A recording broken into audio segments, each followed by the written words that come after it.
Hi, folks.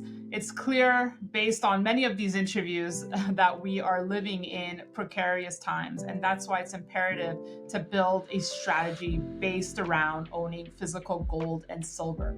If you have not done so yet, I urge you to book a Calendly appointment with one of my incredible colleagues over at ITM Trading. It's super simple to do. It's a free information session, and you'll just walk away with a wealth of information. You can do so by booking a appointment in the Calendly link in the description below of the video. That said, let's get to today's interview. Hi, this is Daniela Cambone. Welcome back to the Daniela Cambone Show. With me now, Jared Dillian. He's a writer, trader, musician, entrepreneur, and educator. He's also the man behind the newsletter, The Daily Dirt Nap, and many books, including Street Freak, All the Evil of This World, and many more. Jared, nice to meet you. Welcome to the show. Hey, thanks for having me. Yeah, I mean, I've seen you all over social media, and one thing that caught my attention, and where I said I need to get you on to learn more, is this awesome portfolio strategy that you've created. I know a big mantra of yours is you want to educate people, you want to make investing stress free, but it can be nerve wracking. So let's go over your awesome portfolio. I know that 20% of it is gold, but tell me more. Yeah, it's 20% stocks, 20% bonds, 20% gold, 20% cash, and 20% real estate. And it's really a variation on the permanent portfolio by Harry Brown with the addition of real estate. And real estate really does some interesting things to it, gives the portfolio a little bit more exposure to inflation, which is good right now. But basically, the reason I came up with this is because the conventional wisdom around saving for your retirement is you put all your money in the S&P 500 and it grows over time and it compounds at like 12% a year and you have a pile of money at the end. But the problem with that is if you invest in an index, not only do you get the returns of the index, you get the volatility of the index. And the S&P 500 is pretty volatile. In any given year, you could be up or down 10, 15, 20% or more. And that volatility causes you stress. And stress is really the enemy. Stress, when you invest, causes you to make bad decisions. The whole purpose of volatility is to make people make bad decisions.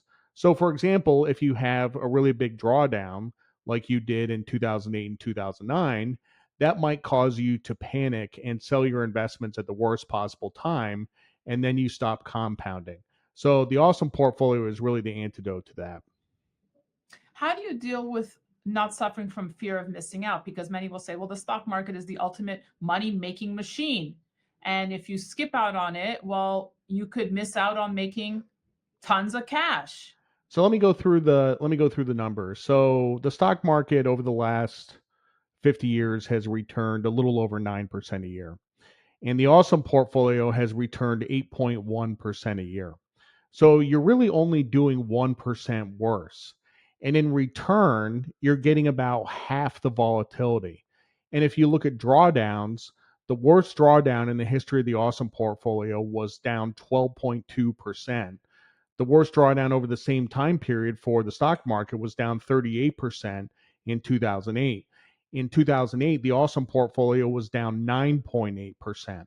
So by cutting your volatility in half and by reducing your drawdowns, you only give up 1% less in terms of performance.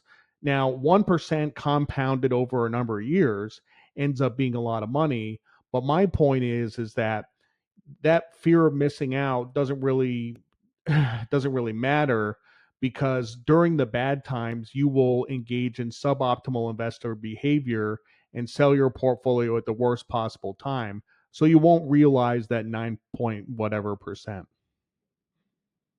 Jared, talk to me a little bit more about the gold aspect. I mean, obviously, many in my audience are big precious metal holders. Uh, are you bullish gold right now?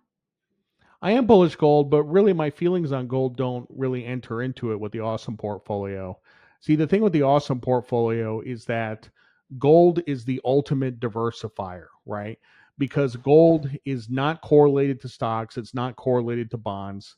It's not really correlated to anything. Sometimes it's correlated to stuff, but those correlations are very unstable and don't last over time. So the way I like to talk about gold is the Dennis Rodman of asset classes, right? So let me explain that. So Dennis Rodman is in the Basketball Hall of Fame, but he only Mhm. scored like 6 points a game. Okay. Right. So if you had a team full of Dennis Rodmans, it would be the worst team in basketball because it doesn't score. But Dennis Rodman can do other things. He can rebound and pass the ball. So when you take Dennis Rodman and add him to a team with four guys that can score, it becomes a championship team. So if you had a portfolio that was just gold, it would not be all that exciting. It would be like a team full of Dennis Rodmans. But when you take gold and add it to four other asset classes, it supercharges the portfolio and cuts down on the volatility. All right. This is an analogy I can get behind. Um, then who is the Jordan and who's the Pippen? Well, Jordan is probably stocks and Pippen is probably real estate, I think. You mentioned retirement before, and here's a stat that I found quite concerning: that more than one quarter of U.S. adults over age 50, Jared, said they expect to never retire, and 70% are concerned about prices rising faster than their income. This is according to an AARP survey. And about 1 in 4 have no retirement savings. I bring this up because I get so many emails, Jared, heartbreaking, where people retired and now in this economy have been forced to go back and find some part time work. What do you make of this and folks who feel they can't retire given the landscape they're living in? Well, it's a function of three things. It's a function of not saving enough, not investing in the right way, but also not investing early enough. I think that's the mistake that most people make. If you can do a math problem, and I've done this math problem before, if you invest from age 22 to 32 right out of college, and then you don't invest after that, you actually make more money than if you invest from age 32 to 62, but not before then, right? So, what you do in the first 10 years after graduating from college is super important. This is really interesting. I actually heard from one of my old Lehman buddies today. He sent me a DM on Twitter, and he said that he maxed out his 401k contribution while he was at Lehman in the S&P 500 from 1998 to 2007. He hasn't touched it since then, and it's now worth seven figures, right? So it's all about investing early as much as you possibly can and letting it compound. Of course, but here's the issue with that is that most of us didn't know what we know now. So maybe people were not thinking about investing, in their early years, and maybe they didn't have the money to invest. They weren't making, any sufficient salary to put some money in investing. So for those who maybe missed the boat, I mean, what are things we can do, or is it too late? Well, it's never too late. I mean, once you get past about age 55, then it's kind of too late. My mom hadn't saved anything until age 45, and from age 45 to 65, she managed to save about $400,000, and then from age 65 to 70, it doubled. So she's very comfortable in retirement. So, even if you start in middle age, if you Yeah. if you do it aggressively, you can catch up. What do you make of the Fed's latest that basically, nothing's going to change for now? But at the same time, consumers hitting a wall here, right? We see that people unable to pay credit card debt. Like, I spoke about folks worried about retiring. So the Fed not reading the room. When are they going to give some breathing room to consumers? Yeah, I mean, what you've seen over the last few weeks is that the economic data, as you said, has kind of hit the wall. We had retail sales this morning, which were pretty bad. Like you said, consumers are hitting the wall. Job Yeah. openings are down. Chicago PMI was really bad. We've had this run of like really soft data. And what it looks like what's happening is the savings from the stimulus in 2020 is finally running out. Like you've seen, like I've seen charts of that. Like, you can see like a big bump in savings in 2020, and it's been going down over time, and people are finally depleted. And yeah, I mean, if you look at the data, like we are in the midst of a slowdown. The Fed is, I think they're going to cut in September, but really what matters is whether it turns into a rate cut cycle at some point after the election. And we just don't have the answer to that. A lot of things are going to change between now and then. Why do you think September, right before the election? Well, I think, well, first of all, this is what they've said. I mean, this is, straight from the Fed's mouth. I mean, they've been talking about this hypothetical September cut for a long time. I mean, look, like if you're going to be really cynical about it, it's really about optics going into the election to favor an incumbent president. I don't think the Fed really likes Donald Trump after he exerted all that pressure on the Fed when during his first term in 2017 and 2018 for the Fed to cut to zero. So I think it's both those things. But I think monetary policy could have two radically different paths depending on who's elected. I think if Biden is reelected, it's probably going to be more of this higher for longer trade. I think if Trump gets elected, you could see a series of rate cuts. And what's your take on recession, Jared? I've had some experts on recently who have said, you know what, based on the data they're seeing, it looks like we may have entered a recession back in October. Your take, because we kind of stopped using the R word in mainstream media now, kind of stopped talking about, whether it was coming or not. Where do you see us? As a newsletter writer, I have an email inbox, and I have a lot of subscribers that send me anecdotes. And just if you're going off the anecdotes, I kind of have like my own little personal beige book, and people send me anecdotes about things slowing down all the time. So this evidence has been accumulating for a number of months, and that things are slowing down, but it hasn't really shown up in the data. So until recently.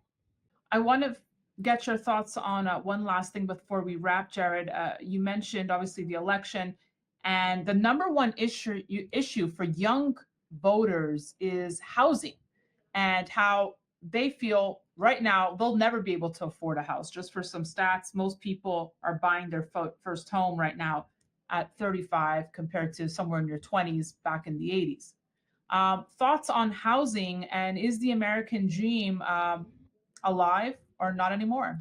Yeah, I actually bought my first house when I was 24 back in 1999. So I get it. The American dream of owning a house is honestly probably over for the time being. And my long-term view of housing prices is very bullish based on the fact that 10 million people just entered the country, and over time they're going to get jobs, they're going to earn money, their kids are going to get jobs, and we are not building houses fast enough to account for this drastic increase in the population. If you see what happened to Canada in the 2010s, they started their immigration policy. They were letting 2% of the country in every year. Their housing prices went parabolic and have not come down. So I think housing as an asset class is probably going to go up, which means it's very bad news for young people trying to buy a house and buy their first house. Wow. So, I mean, what is one to do? What would be your suggestion there? I mean, look for super remote areas or. Yeah, I mean, you can buy in more rural areas and try to get the cost down, but oftentimes young people they're in this conundrum where they say, housing prices have gone up. I have to put $100,000 down payment. The interest rates are 7%. Houses are not affordable, so I'm going to wait for housing prices or interest Yeah. rates to come down. And my advice would be not to wait. Just do it. You can always refinance later. So yeah, that would be my advice. Last thing, like you said, you write the Daily Dirt Nap. Um, what top of mind for you? I mean, top three or two concerns that you're seeing in the economy that keep you up at night, perhaps, Uh, or maybe you're sleeping well. But what are you on? Definitely the proliferation of private equity and private credit. I think private equity and private credit represent a source of very concentrated risk and illiquidity that, if it blows up, has the potential to maybe not cause a recession, but make one much, much worse over time. Liquidity tends to find a way. So if these assets are sold at distressed levels, it's going to have a domino effect throughout the entire economy. All right, definitely something to watch. Jared Dillian, thank you so much for coming on. Thank you very much. And thank you for watching. We'll have more content coming your way, so be sure to stay tuned to the Daniela Cambone Show and sign up at danielacambone.com. Thanks for watching.